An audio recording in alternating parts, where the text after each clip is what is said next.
July is my birth month. I turned 71 on the 20th of July. And so, leading up to that day, I want to share with you some of the lessons I have learned in 71 years. So, here we go. On the 6th of May, 1954, just about 2 months before I was born, the world of sports was shocked because an event happened at Oxford. What happened that day? Someone ran the mile in under 4 minutes. His name, Roger Bannister. He was then training to be a doctor. Why is that significant? It is because for decades, the experts, the scientists had come up with research and studies to show that the human body could not run a mile under 4 minutes.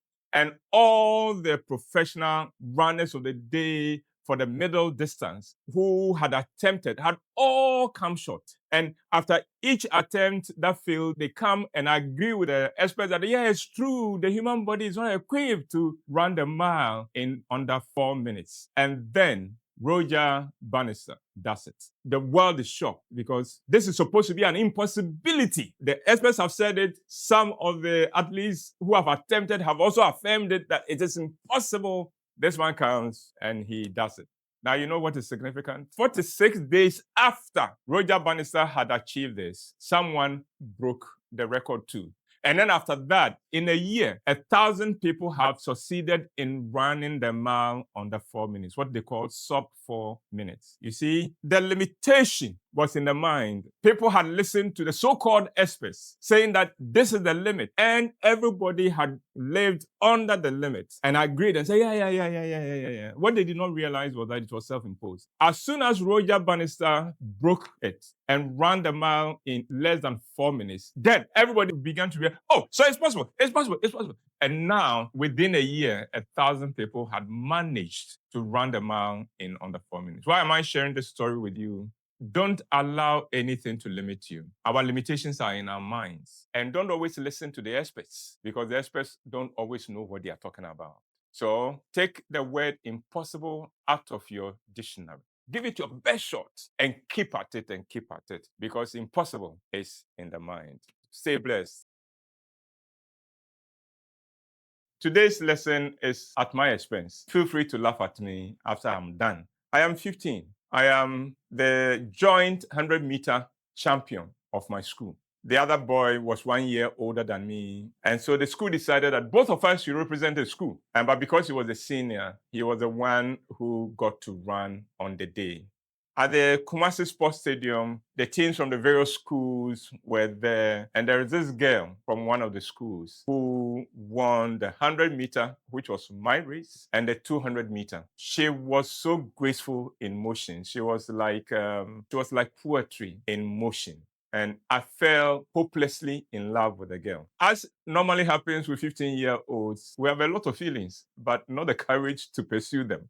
And so I couldn't approach her. And of course, it wasn't my fault. It is not because I'm afraid, boy, but it's because the fans from her school surrounded her that it was impossible for anybody to make a breakthrough.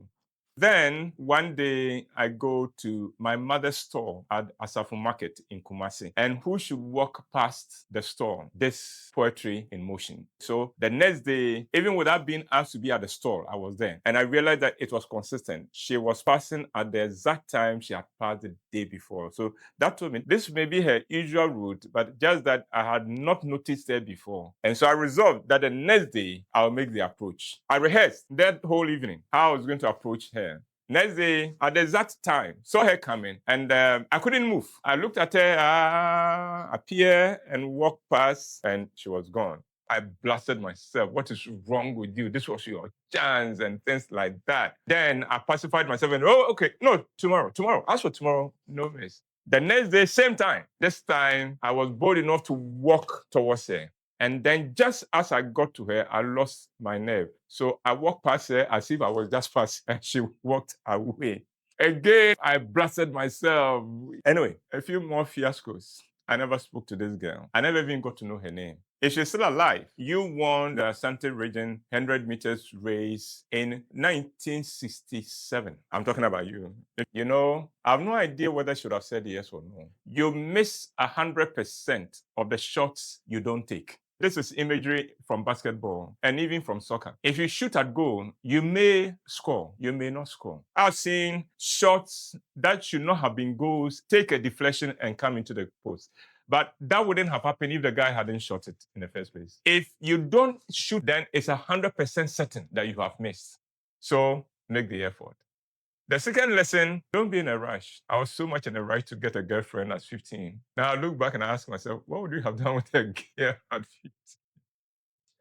There's a time and a season for everything. Don't be in a rush.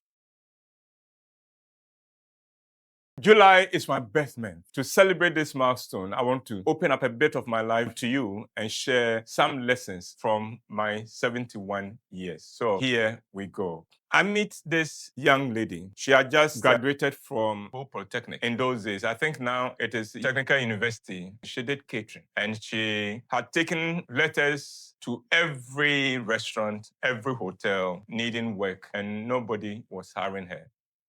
So she tells me of her woe and asks her, why don't you try to cook something and sell? Because I knew where she lived. I knew that it was one of those areas in Accra that was developing. So there were construction projects going on. And so there were a lot of masons and carpenters and all kinds of apprentices and artisans in the catchment area of a house. Why don't you cook something and sell to these people? And the young lady was upset. You asking me to do what? I said, well, what life has taught me is that it pays to start small. So start small. She says, no, me, my dream, I'm going to run the biggest restaurant in Accra, and it's going to have air conditioning, glass windows, and all that. I said, yeah, that may be in future. But for now, you need to make a living. Put into practice what it is you have learned. And of course, she didn't do it. Now, this has been about 30 years ago. She never opened that restaurant. Those who would accomplish something are not afraid to start small. And that's the lesson for today. Start small. Start with what you have. Start from where you are. And don't be too ashamed to come below what you perceive to be your level. When you were born, I could have carried you in my palm. All of us could have been carried in the palm of an adult. Today, no adult would dare attempt to carry you in his palm. God always starts small, but because it is within his will, there's life in that small thing, so it doesn't stay small, it grows. Trees, seed, small. So start small. Your success begins small, but let it begin. That's the key thing. Let it begin. Kindly subscribe to my channel and click on the bell button. Thank you. Leading up to my birthday, I want to share lessons and insights that I have discovered in life these 71 years. Here we go. In the 1990s in Ghana, there was an argument, a very heated argument, as to who is the greater footballer, Abedi Pele or Tony Yeboah. Both of them were playing professional soccer in Europe and they were doing extremely well. Abedi Pele was in France, Tony Yeboah in Germany, and they were really shining. They were flying high. And so, as Ghanaians would always do, the argument in Ghana was, okay, which of these was the greater footballer?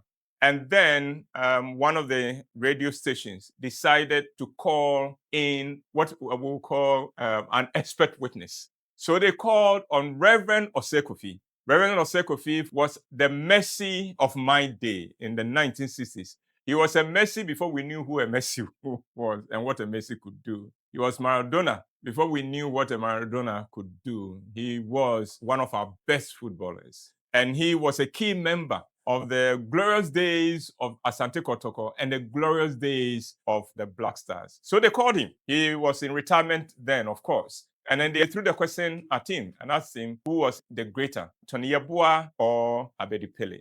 And this was Reverend Osekofi's answer. He said, before you give a name as to who is the greatest, ask them who they have made great. He said, great footballers make other footballers great. And then he ran down the line. He mentioned so and so was great because he brought greatness out of this person. So ask these two footballers which player they had made great, because greatness makes other people great. After that, the argument died. The lesson is quite clear. You want to be great? Make great. Make somebody great. You want to be significant? Let somebody else's life count. In other words, we are here to help one another realize our highest potential. And as long as we are doing that, we ourselves can't feel but to rise up to our best potential. So, you want to be great? Make someone great. God bless you. I'll be back with another lesson. The lesson for today. I'm about 14. My mom had just renovated the house we lived in at South Treso and added a few more rooms for rental. My friends and I are playing soccer. My mom is sitting on the porch with her friend, Auntie Nyamiche. An elderly man walking, well dressed. He looked wealthy, and he says to my mom that he has heard that we have a room to rent. Now, he said, I live outside Kumasi, but I come to Kumasi to do business a lot. And I want a place that whenever I come, I could rest if I need to spend the night. And then with that, the man began to yawp. He began to talk about how wealthy he was and his businesses and how well he was doing. And then he saw us, the children, playing, and he said, okay, if I move into this house, I'm going to buy you jerseys, I'm going to buy you boots and things like that. At 14, me and my friends were excited. When he had finished all that, my mom said, sorry, yes, there was a room for rent, but someone took it just before you came in. And I was shocked to hear my mom say that. It is not true. The man expressed his disappointment and then he left. As soon as he left, my mother's friend, Auntie Nyamiche, also gets up quickly, hurriedly, and left. Well, when we're alone, I asked my mom, Mom, what are you doing? And then my mom said, shut up. That's a charlatan. That's a con man. And I said, no. He's a good man. He's going to buy us jerseys. Things like that. My mom said, shut up. You're too young. You would understand later. Fast forward 6 months later, Auntie Nyamiche comes. Now, since that day that she took that hurried leave, she had not come back to the house. But today, she's back. As soon as she got in, he said, Auntie Emma, is that how your man is? And then my mom said, which man? So you remember that gentleman who wanted a place here and you didn't give him? Well, I went and threw my son out of his room to share my room with me so I could give my son's room out. And do you know, for 6 months, he hasn't paid a peso. He keeps coming up with stories. Oh, he's expecting some remittance from abroad, one thing or the other. And it's been 6 months and he hasn't paid a dime. And my mom started laughing and said, oh, my sister, at your age, has life not taught you anything? Go and throw him out because he will not pay anything. He doesn't have money. He talks big. He doesn't have money. If you are not greedy and looking for a cheap bargain, nobody can cheat you. Auntie Amiche thought she's got the best deal. Because you see, when the man came to see my mother and initially asked how much the rent was, and my mom mentioned the figure, he said, oh, it's too cheap. He will pay this. If you do not seek to take advantage of a situation, nobody can take advantage of you. If it sounds too good to be true, it is. The second lesson, talk is cheap. Beware of those who talk plenty, because quite often that is all they can do.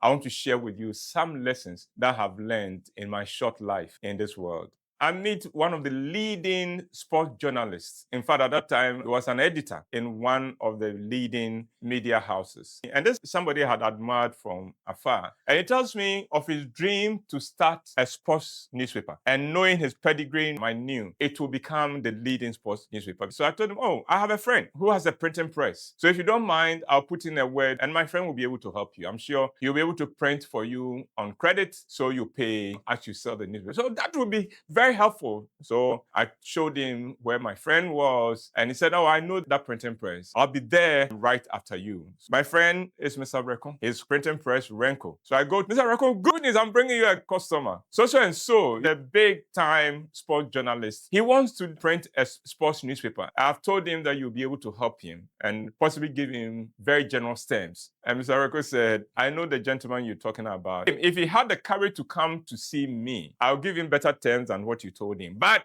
Mr. Whyte, I can assure you, he will not dare come here. I said, no, he would. He's actually on his way. He said, Mr. Whyte, I'm saying to you, he will not be able to come here. He will not be able to stand in front of me. I said, oh, Mr. Raccoon, why? The guy, he's serious. Oh.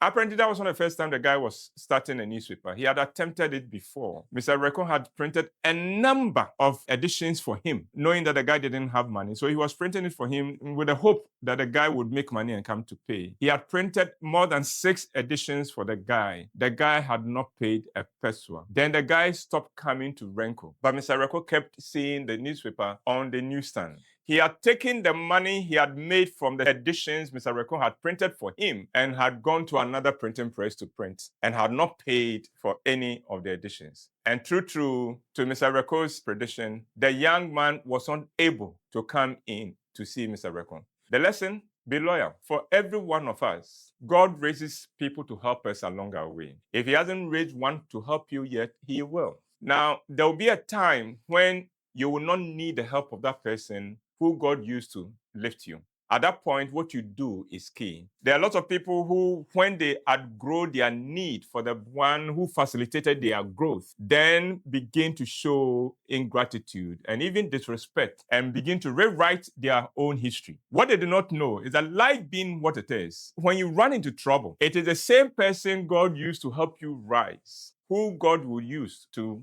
bail you out. So if you disrespect that person, ungrateful to this person, when you do need him to bail you out, you will not be able to go. Let's be loyal and let's not take advantage of the goodness of people, because you never know when you will need it again.